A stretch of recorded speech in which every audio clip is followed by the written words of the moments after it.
헬로우 차이나 유안타 증권으로 연결하겠습니다. 현정우 주임입니다. 주임님 안녕하세요. 네, 안녕하세요. 네, 오늘 또 어떤 이야기를 들려주실 건가요? 두 번째 시간이네요. 네, 두 번째로 인사드리는데요. 오늘 제가 말씀드릴 부분은 일단 종목은 홍콩 종목입니다. 그리고 지금 제가 이 종목을 관심 있게 보게 된 이유는 최근에 중국 신에너지 자동차 시장이 세계 1위 규모로 등극했습니다.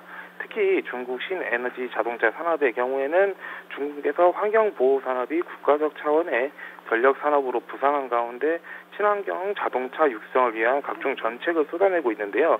이에 따라 지금 친환경 자동차 산업이 성장 궤도에 진입하였고요. 이 산업이 탄력을 받을 것으로 전망되어 관련 주식들의 주가 변화에 시청자분들이 관심을 한번 가져보시는 게 좋지 않을까 하고 가지고 나왔습니다. 지금 현재 중국 신에너지 자동차는 약 6년에 걸쳐 시장의 그 모양새와 틀을 갖추어왔고 머지않아 고속 성장 단계로 접어들 것으로 예상됩니다. 2014년 중국 신에너지 자동차 판매량은 7만 5천 대로 전년 대비 3.2배 증가했으며 2015년 중국 신에너지 자동차 판매량은 전년 대비 2배 이상을 유지하며 약 20만 대를 달성할 것으로 예상하고 있습니다. 특히 2016년에는 신에너지 자동차는 자동차 산업 전체 비중에서 1%의 비중을 차지하며 고속 성장기로 본격적으로 진입할 것으로 예상됩니다. 지난 29일 2015 중국 전용 자동차 산업 발전 포럼에서 중국 자동차 공정학회 부비서장이 올해 상반기 데이터를 공개했는데요. 현재 공개한 자료에 따르면 중국은 미국을 넘어 세계 최대 신에너지 자동차 시장이 되었습니다. 올해 신에너지 자동차 판매량이 약 20만 대에 이를 것으로 전망이 됩니다. 세계 자동차 산업 플랫폼과 중국 자동차 공업협회의 데이터에 따르면 현재 상반기 중국 신에너지 자동차 판매량이 7만 2천 대로 미국 시장인 5만 2천 대를 앞질렀습니다. 현재 좀 자세한 수치를 제가 말씀드리면요. 올해 1분기 신에너지차 생산량은 2.9배 증가한 2만 7,200대, 판매량은 2.8배 증가한 2만 6,500대를 각각 기록했습니다. 전기차 생산량과 판매량의 경우 각각 3.8배, 3.7배 증가하였고요. 하이브리드 차의 경우에는 생산량과 판매량이 각각 2.1배 증가한 1만 1,100대를 기록했습니다. 또한 지난해 판매량도 전년도 대비 3배 넘게 증가한 7만 4,763대를 기록하여 현재 글로벌 신에너지차 보급 순위 2위에 올랐고요. 올해는 이런 추세가 더욱 가속화될 것으로 보고 있습니다. 현재 미국을 넘어 글로벌 1위의 신에너지차 판매국이 될 것으로 보이고요. 특히 이번 포럼에서는 전망에 대해서는 굉장히 자신감 넘치는 발언들을 둥양 상무부회장이 집중적으로 내비쳤습니다. 이를 통해 현재 중국의 자동차 산업의 특징은 대부분 합자 브랜드로 유지되고 있는데요. 신에너지차 시장만큼은 중국이 현재 주도권을 쥐고 가고 있습니다.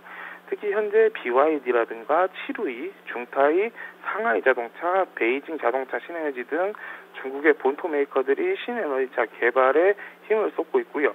판매량 통계에서 특히 BYD가 7,418대로 현재 최고 점유율을 차지하고 있습니다. 특히 올해 1분기에만 이미 작년 한 해 신에너지차 판매량인 1만 8천 대의 40%를 달성하고 있습니다.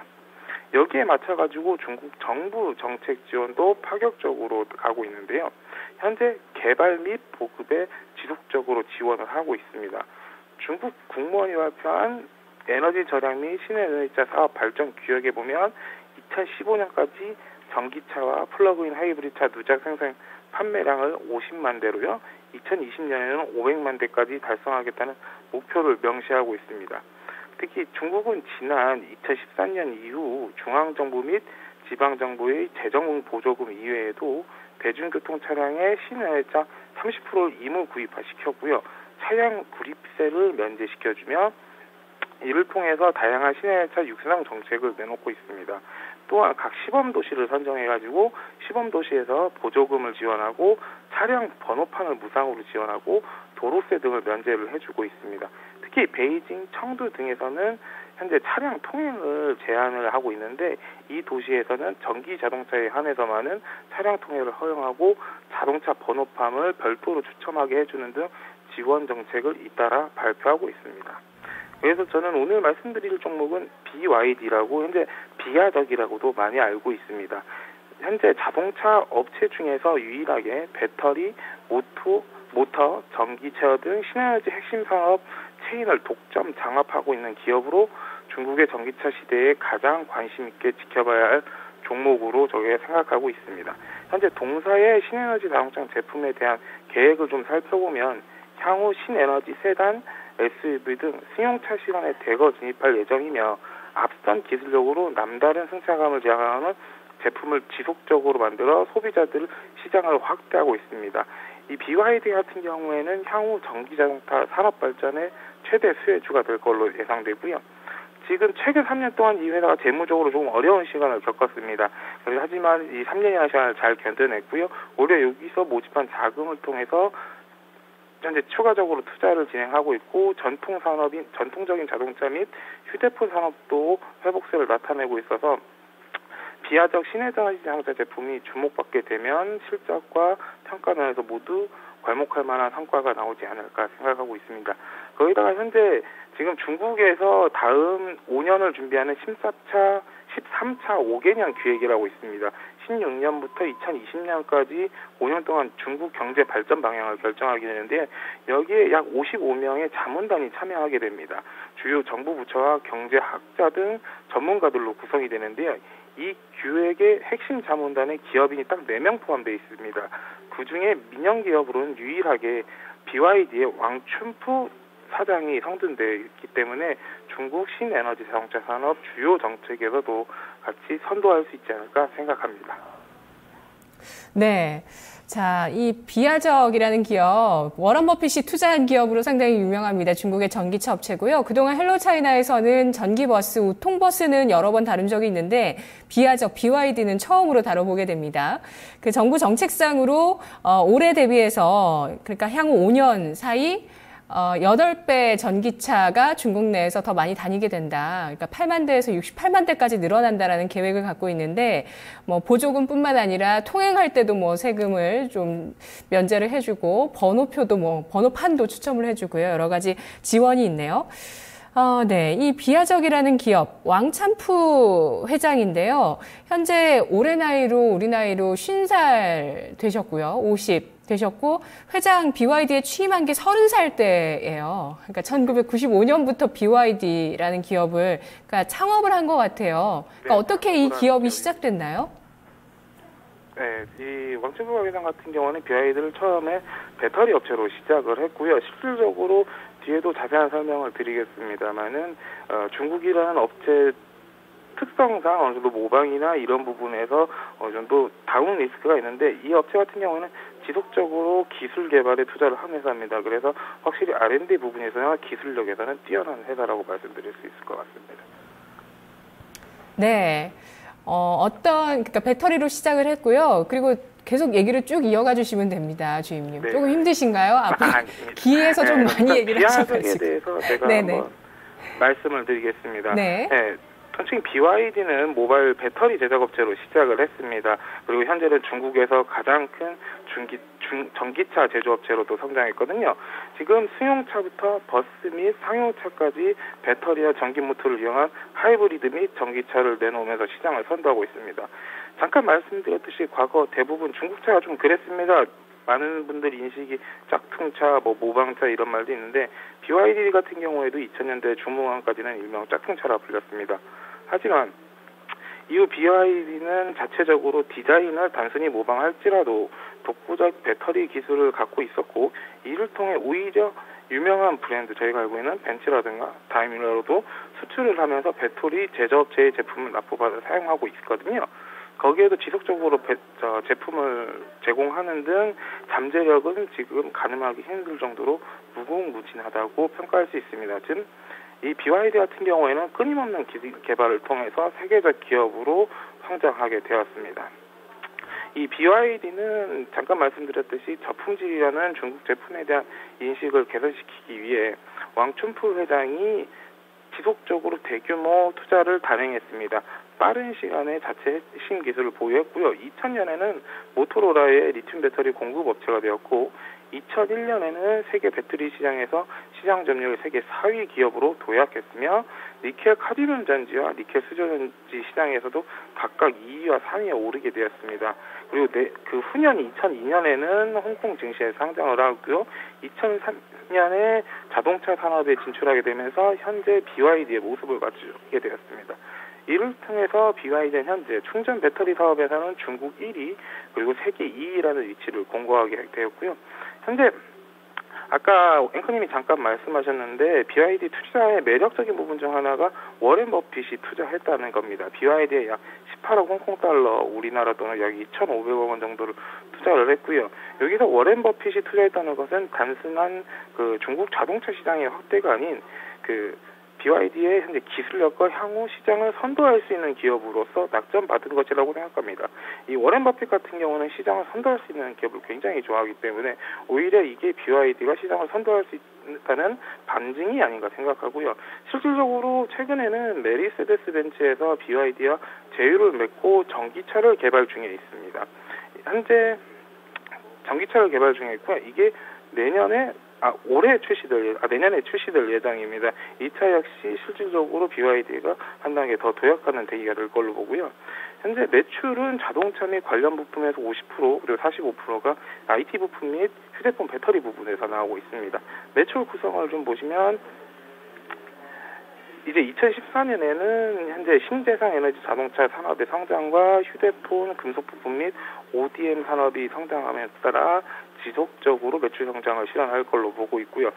지금 현재 전반적으로 실적 부분에서 손익 부분이 조금 안 좋은 부분이 있습니다. 이 부분 같은 경우에는 전통 자동차의 판매 속도가 좀 하락했고요. 지금 신사업으로 추진하고 있는 태양열 산업이 제품 가격 하락이 영향을 받으면서 일정 부분 실적을 감소시킨 부분이 있습니다. 하지만 2015년에 BYD 매출액의 경우 전년 대비 19% 증가한 676억 2천만 위안을 보일 것으로 예상되고 있고요. 순이익은 20% 늘어난 19억 1천만 위안을 기록할 것으로 예상되고 있는 등 현재 그 산업은 지속적으로 그리고 이 회사 자체도 성장할 것으로 판단되고 있습니다. 네.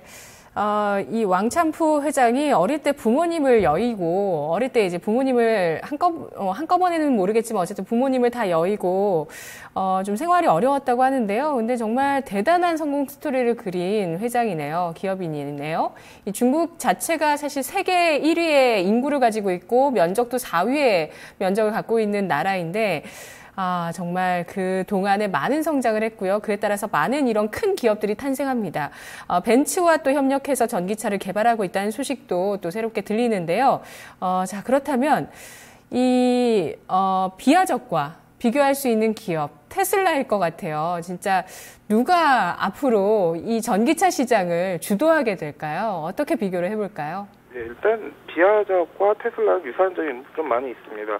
테슬라와 중국 BYD 모두 공통점은 실질적으로 자동차 산업에서 시작한 회사들이 아니고요. 얘네는 모두 배터리 기술력을 일단 보유하고 나서 여기서 전기차 전문 제조업체로 넘어갔다는 점이 두 회사의 공통점입니다. 실제로 완성차에서 전기차를 생산하는 다른 완성차 업체들과는 다른 부분으로 이런 이유로 오히려 테슬라와 BYD 같은 경우에는 배터리 기술은 확실히 뛰어나지만 일반 자동차 기술이 조금 부족합니다. 현재 테슬라는 이 이유 때문에 일본 자동차 기술 분야 특허를 20건 정도 확보해 놓고 있고요. BYD도 같은 분야에서 42건의 특허를 지속적으로 확보하려고 노력하고 있습니다. 자동차 완성도를 높이기 위해서 특허가 양적으로 아직도 좀 많이 부족한 면이 있습니다. 이에 따라 최근에 테슬라는 주력 R&D 분야를 차량 일반 기술로 좀 선회를 했고요. BYD 같은 경우에는 실질적인 개발도 진행하면서 현재 글로벌 완성차와 함께 보유 특허를 함께 인용하는 사례가 늘고 있습니다. 지금 전기차 단순히 판매량에서 본다면은 현재까지 성과는 테슬라가 조금 높습니다. 현재 테슬라는 작년 판매한 차량 대수만 35,000대에 이르고요. 현재 BYD는 추정치로 3,500대 정도가 판매된 걸로 보고 있습니다. 테슬라의 매출을 좀 보시면 2015년에는 5조 7천억 대로 크게 성장할 걸로 추정되고 있고요. 테슬라 이제 판매량은 작년에 22,400대에서 올해는 55% 증가한 35,000대 수준이 될 것으로 보입니다. 특히 내년에는 기존에 있었던 모델 S 외에도 모델 X를 출시하게 되는데요. 이를 출시하게 된다면 총 9만 대 수준으로 현재 가이던스가 제공되고 있습니다. 예상대로 매출이 발생한다면 현재 장장까지 테슬라 같은 경우에는 적자를 지속하고 있었는데 회사 실적이 조만간 턴어라운드 하지 않을까 생각하고 있습니다. 반면 BYD 같은 경우에는 글로벌 판매량은 3,500대로 굉장히 적습니다. 당연히 굉장히 적었고요. 하지만 올해 같은 경우에는 시장이 굉장히 커지고 있고 오히려 지금 이 두 회사가 지금 중국이라는 하나의 거대한 시장을 놓고 격돌을 하고 있는데 저는 이 부분을 오히려 누가 선도한다 보기보다는요, 둘 다 같은 형태의 배터리 업체 그리고 완성차로 진입했다는 점에서 오히려 전기차라는 시장의 파이를 획기적으로 키울 수 있게 되는 계기가 되지 않을까 예상하고 있습니다.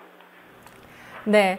지난해 판매량으로 봤을 때는 테슬라가 이 비아적보다 10배 더 많이 팔았습니다. 하지만 이 커지는 시장에서 동반 성장할 것이다라는 전망을 해주셨는데요. 비아적. 예, 저는 이 스토리를 듣다 보니까 LG라는 그룹도 생각이 납니다. 왜냐하면 비아적 출발이 모바일 배터리였기 때문에. 그렇죠. LG도 사실 그쪽으로 해서 이제 지금 막 자동차 쪽으로 부품으로 확대한다 뭐 이런 얘기들을 하고 있는데 왜 더 빠른 도전과 시도를 하지 못했을까 하는 생각도 이 비아적을 보니까 그런 생각도 들게 되네요. 전기차를 만드는 기술까지 지난 20년 동안 이렇게 또 키워놓았습니다. 자, 그렇다면 이 기업, 앞으로 어떤 전략 필요할까요? 정리해 주시죠. 네, 현재 전체적으로 본다면은 현재 BYD는 중국의 테슬라가 아닌 현재 독보적인 하나의 기업으로 변신을 시도하고 있습니다. 현재 신에너지 자동차 부품이 전체 산업사들을 연결하고 있는데요. BYD가 생산하는 제품 같은 경우에는 신에너지 자동차의 전 산업사들 및 부품에 결쳐 있기 때문에 중국 내에서 경쟁 우위를 지속적으로 지켜낼 것으로 판단됩니다. 현재 중국에서 처음으로 플러그인 하이브리드 차량 발전을 확정한 기업이고 완성차 부분에서는 1, 2년가량 타사들을 압도하고 있는 것으로 보고 있고요. 이 경쟁 우위는 절대적으로 지속될 것으로 판단하고 있습니다. 지금 이 회사를 주목하실 때 신에너지 발전 산업을 애플의 아이폰과 한번 비교해 보시면 좋지 않을까 싶습니다. 과거 애플이 획기적 제품으로 MP3, 태블릿 PC, 휴대폰 등 전자제품 시장 자체를 완전히 바꿔놨습니다. 그리고 이제 모델 S를 통해서 전기자동차 역사를 다시 쓰고 있는 게 마찬가지로 테슬라이고요. 이 경우를 좀 살펴본다면 BYD 같은 경우 신에너지 자동차 산업체인 전반을 아우르고 있기 때문에 중국 자동차 산업 그 분야에서 특히 신에너지 자동차 산업에서 선두주자가 되지 않을까 생각합니다. 단기적 전략을 좀 보시면요. 차트를 보면서 한번 설명을 좀 드리겠습니다. 현재 비아적 같은 경우에는 최근에 주가 자체는 조금 하락 추세에 있습니다. 하지만 장기적으로 본다면 박스권 하단부에서 지지를 보일 것으로 예상하고 있고요. 그렇다면 28 홍콩 달러 부근에서는 충분히 매수할 수 있는 가격 주지 않을까 생각합니다. 그리고 단기적으로 보더라도 현재 추세를 돌리면서 45달러까지는 상승할 수 있을 걸로 보고요. 하지만 조금 조심하셔야 될 부분은 현재 25불에서 20불 사이가 지지선입니다. 그렇다면 20불 라인에서 이탈한다면 그때는 리스크 관리 상에서 일부 손절 또는 전량 손절하면서 비중 조절하시길 추천드립니다. 그리고 만약에 이 BYD라는 회사가 자동차 산업이 장기적으로 성장할 걸로 보고 있기 때문에 장기적인 전망도 지속적으로 분할 매수하시는 것도 좋지 않을까 생각하고 있습니다. 네, 알겠습니다. 주임님, 오늘 스토리 잘 들었습니다. 네, 고맙습니다. 네. 비아적이었습니다. 이렇게 자세히 좀 살펴보니까 흥미로운 스토리가 상당히 많네요. 우리 기업들도 이런 기업인 혹은 이런 중국 기업들의 스토리를 들으면서 또 우리 투자자 여러분들도 많은 자극을 받았으면 좋겠다는 생각도 듭니다. 정말 대단하네요. 1995년 당시는 정말 일본이 모든 이 업계를 선도하던 시절이었는데 완전히 세상이 20년 만에 뒤바뀌어서 이제는 뭐 일본도 뛰어넘고 한국도 뛰어넘어서 미국 첨단 업체와 좀 비견되는 업체로 또 어깨를 겨누고 나란히 하고 있습니다. 물론 아직 판매 실적에서는 차이가 크지만 향후의 성장성, 일단 중국 시장의 토종 기업이라는 점, 중국에서 1위를 업계에서 하고 있다는 점, 이런 부분들, 수요가 중국이 1위니까요. 현재 친환경 그 시장, 자동차 시장도요. 따라서 좀 그런 부분들 기대가 되고 있고요. 워런 버핏이 선택한 기업이었습니다. 마켓 이마 기장 잠시 후 이어집니다.